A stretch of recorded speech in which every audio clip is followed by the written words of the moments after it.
America మధ్య యుద్ధం మరింత కొనసాగుతున్నది. యుద్ధం మీన్స్ వార్ ఆఫ్ వర్డ్స్, మాటల యుద్ధం మరింత కొనసాగుతున్నది. కీలకమైన పరిణామాలు జరుగుతున్నాయి. భారత్ రష్యాతో కలిసి ఉండడం, మిత్రత్వాన్ని కొనసాగించడం అమెరికా అధ్యక్షుడు ట్రంప్కి అస్సలు ఇష్టం లేదు.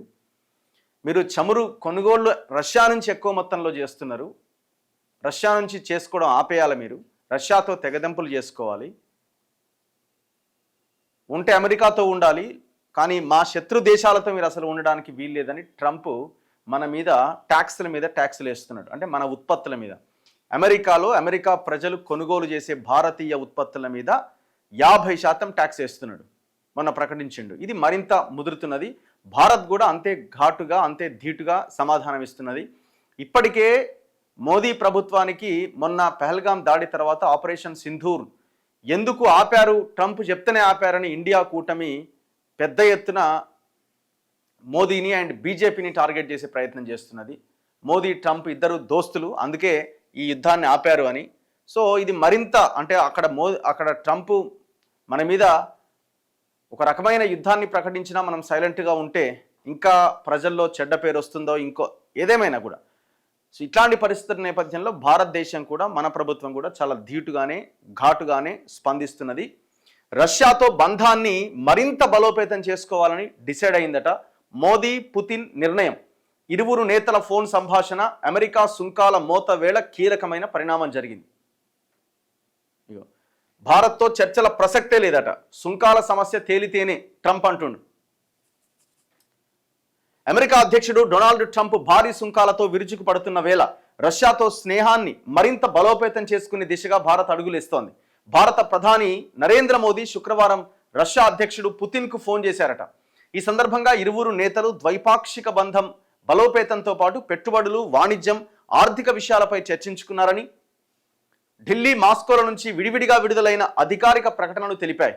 ఇరు దేశాల మధ్య ప్రత్యేక వ్యూహాత్మక భాగస్వామ్యాన్ని మరింత ముందుకు తీసుకెళ్లడంలో వారు తమ నిబద్ధతను చాటుకుంటున్నట్టుగా తెలిసింది. ఉక్రెయిన్తో ఘర్షణ, తాజా పరిస్థితిని పుతిన్ వివరించగా శాంతియుత చర్చల ద్వారా సమస్యను పరిష్కరించుకోవాలన్న తన సూచనను ప్రధాని మోదీ పునరుద్ఘాటించారు. మిత్రుడు పుతిన్తో ఫలప్రదమైన సంభాషణ కొనసాగింది. పలు అంశాలపైన వివరంగా మాట్లాడుకున్నాం. ఉక్రెయిన్ తాజా పరిణామాలు వివరించినందుకు కృతజ్ఞతలంటూ సామాజిక మాధ్యమం ఎక్స్ ద్వారా ప్రధానమంత్రి మోదీ తెలియజేశారు. ద్వైపాక్షిక సంబంధాల్లో పురోగతిని సమీక్షించాం. ఈ ఏడాది చివరిలో భారత్ టూర్కొచ్చే పుతిన్కు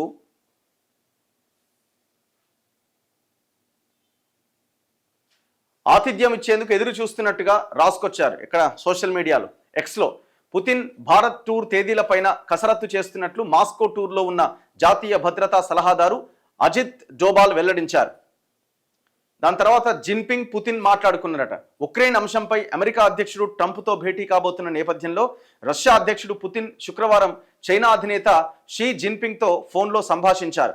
ఉక్రెయిన్ సంక్షోభం తాజా పరిస్థితిని వివరించడంతో పాటు ఇటీవల ఇదే అంశంపై అమెరికాతో కొనసాగిన సంప్రదింపుల వివరాలను కూడా జిన్పింగ్కు పుతిన్ తెలిపినట్లు రష్యా విదేశాంగ శాఖ ఒక ప్రకటనలో వెల్లడించింది. ఈ నెలాఖరులో చైనాలో నిర్వహించే షాంఘై సహకార సంస్థ శిఖరాగ్ర సదస్సుకు పుతిన్ హాజరు కాబోతున్నారట. సో ఇట్లా అవతల ఎంత భయంకరంగా మన మీద ఒక వార్ ప్రకటించినా భారత్ కూడా చాలా కూల్గా, అంతే ఘాటుగా, అంతే ధీటుగా స్పందిస్తున్నది.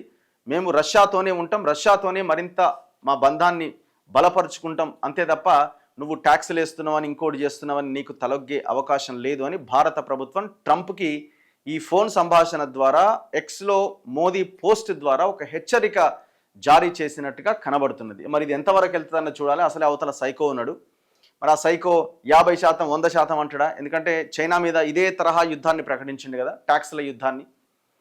అది కొంతవరకు ఆగింది అక్కడ, ఎందుకంటే వాళ్ళు కూడా అదే స్థాయిలో రియాక్ట్ అయ్యారు.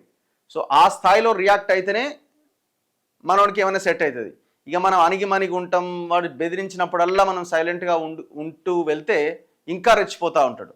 సో అదే సూత్రాన్ని భారత్ కూడా ఫాలో అవుతున్నట్టు మనకు కనబడుతున్నది.